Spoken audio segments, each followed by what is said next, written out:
Resesi Jepang semakin parah. Resesi adalah menurunnya aktivitas ekonomi dalam 2 kuartal atau lebih di suatu negara selama 1 tahun.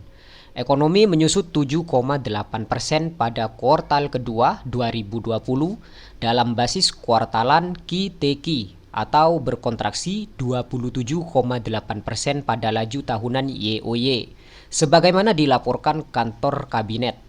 Perlambatan sebagian disebabkan oleh melemahnya konsumsi dan ekspor swasta akibat diterapkannya langkah-langkah penguncian atau lockdown untuk menekan penyebaran pandemi virus.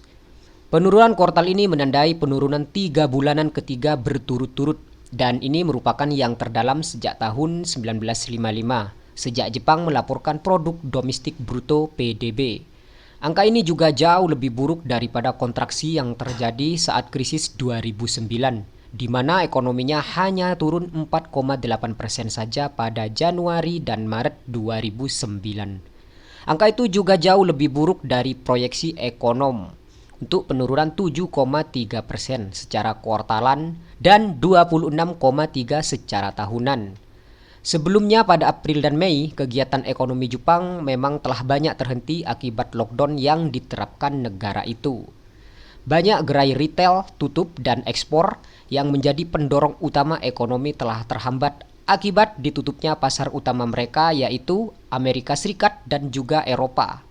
Kontraksi tajam itu tidak dapat dihindari mengingat keadaan yang belum pernah terjadi sebelumnya yang diciptakan oleh virus corona, kata Yuichi Kodama, kepala ekonomi di Meiji Yasuda Research Institute, mengutip dari Nikkei Asian Review.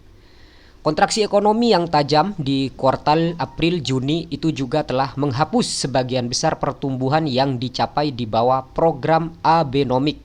Program ini adalah program ekonomi khas Perdana Menteri Shinzo Abe. Ekonomi Jepang telah tumbuh dalam 8 tahun terakhir di bawah kepemimpinan Abe.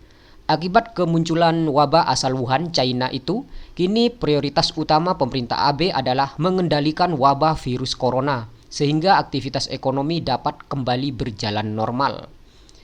Membantu membangun kembali industri yang paling terpukul oleh pandemi seperti restoran, pariwisata adalah tugas yang mendesak.